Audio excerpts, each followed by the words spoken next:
सलाम, नमस्ते, सत श्री अकाल। मैं हूं रज़ा और आप देख रहे हैं रज़ा ग्राफिक की middle east special report part 2, जिसके अंदर बड़ा अपडेट यह आ रहा है कि नेतन्याहू ने अपनी कैबिनेट और सेना से कहा है कि यमन के हौथीस पर हमला करने का पूरा मास्टर प्लान बनाकर तैयार करो। इतना ही नहीं, लगातार बड़ी तेज़ी से इजराइल अपने रिजर्व के सैनिकों को बुला रहा है। जैसा कि अगली खबर में पता चल रहा है कि इजराइल ने गाज़ा पर हमलों को बढ़ाने के लिए 10,000 रिजर्व के सैनिकों को बुलाया है। गाज़ा के अंदर खाने पीने की मदद और किसी भी तरह की मदद नहीं जा रही है। ऐसे में इजराइल एक अमेरिकी कंपनी, प्राइवेट कंपनी को ये जिम्मेदारी सौंपने वाला है कि गाज़ा के अंदर जो भी मदद जाएगी वो आप लेकर जाओगे और हमारे अंडर आप काम करोगे। वहीं इक्वाडोर देश ने इजराइल के सपोर्ट में जेरूशलम के अंदर एक अपना दफ्तर खोल दिया है। वहीं सीरिया के अंदर गोलान हाइट पर ट्रंप कॉलोनी नाम से नेतन्याहू ने एक पूरी कॉलोनी बसाई है। ट्रंप को खुश करने के लिए ट्रंप के नाम से वहां टावर और मकान बनाए जा रहे हैं। वहीं फिलिस्तीन के रामल्ला के इलाके में इजराइल ने फेंसिंग की है, तार बिछाए हैं।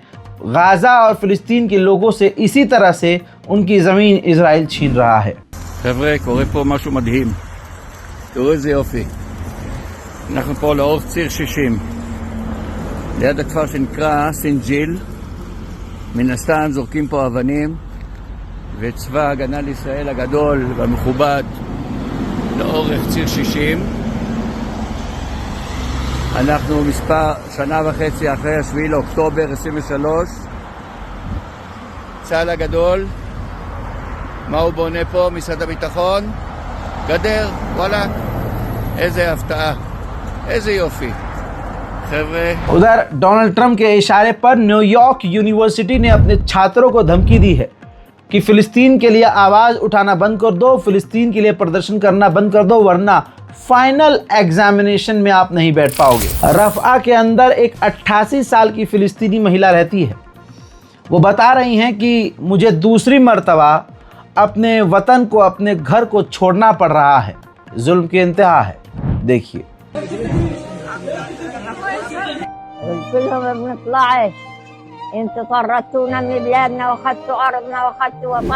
हज़रात ये तस्वीर देख लीजिए। फिलिस्तीन के घरों में, इलाकों में, ज़मीनों पर, उनकी फसलों में इजराइल के सेटलर्स आग लगा रहे हैं। अभी चंद रोज़ पहले इजराइल पूरा जल उठा था। ये तमाम तस्वीरें देखने के बाद भी इन कुत्तों की दुम टेढ़ी तो टेढ़ी ही है। फिलिस्तीन के वेस्ट बैंक पर जब इजराइल ने ग्रेनेड और बम फेंके तो जितने पत्रकार वहां मौजूद थे बता रहे हैं कि वो सांस तक नहीं ले पा रहे थे।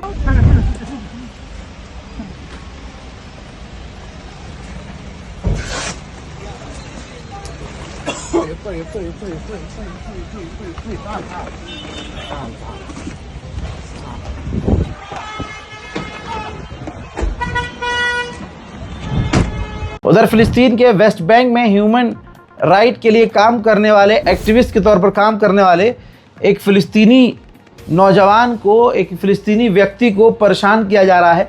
तस्वीर देखिए, ये इस तरह से गाज़ा और इस तरह से फ़िलिस्तीनियों को तोड़ने की और कमज़ोर करने की कोशिश की जा रही है। यमन के खुद जो पीएम है, प्रधानमंत्री हैं, उन्होंने अपने मुल्क में मौजूद हूथीस का डर जताया है।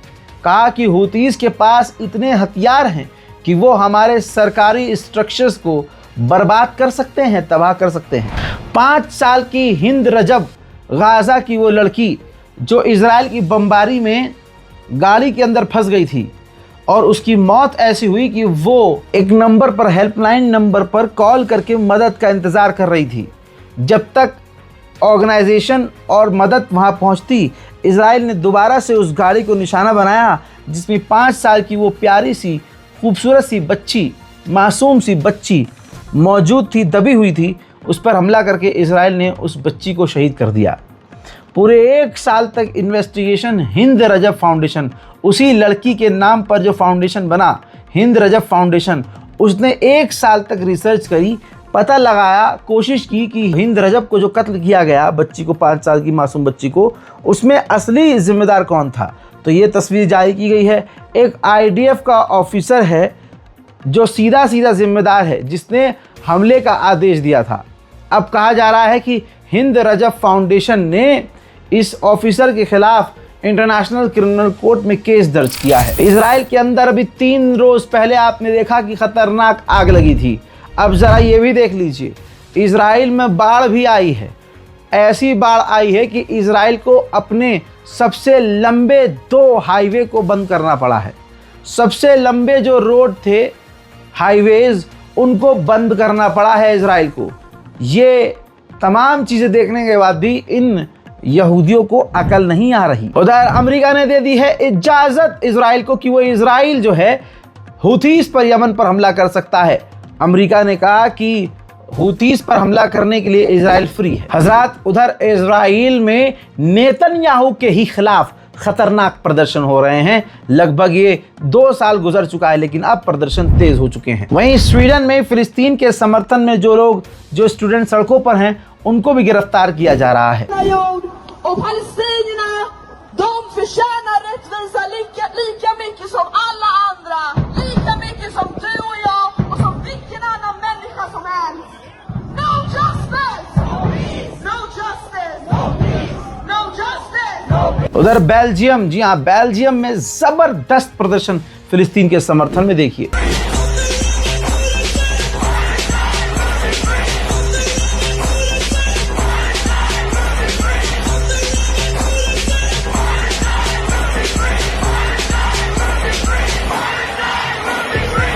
जापान की राजधानी टोक्यो में भी फिलिस्तीन के लिए आवाज बुलंद है।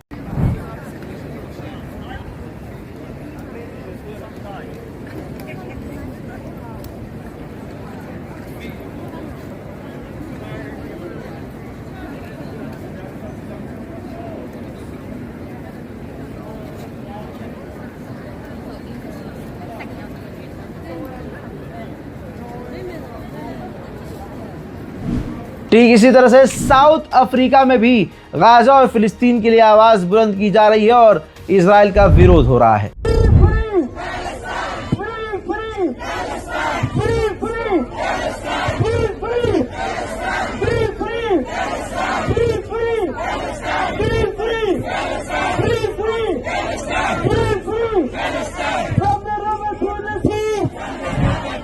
यही हाल जर्मनी का है। जर्मनी में भी जमकर इजराइल के खिलाफ प्रदर्शन।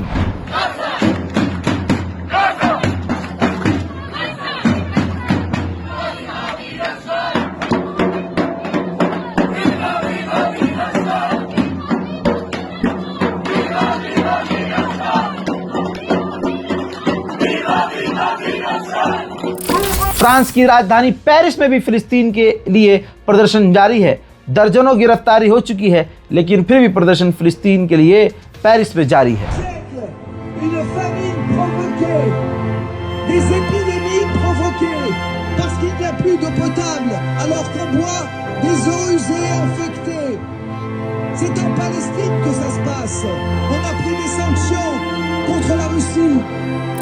उधर कनाडा में भी फिलिस्तीन के लिए लोग सड़कों पर हैं।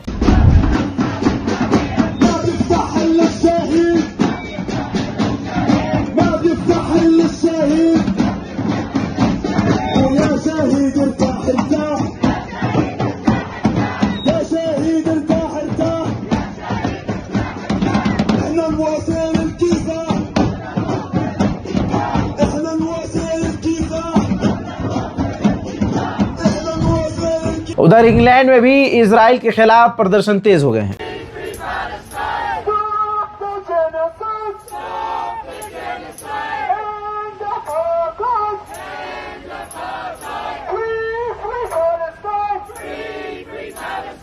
इजराइल के खिलाफ फिलिस्तीन के समर्थन में ऑस्ट्रिया में भी प्रदर्शन तेज हो गए हैं।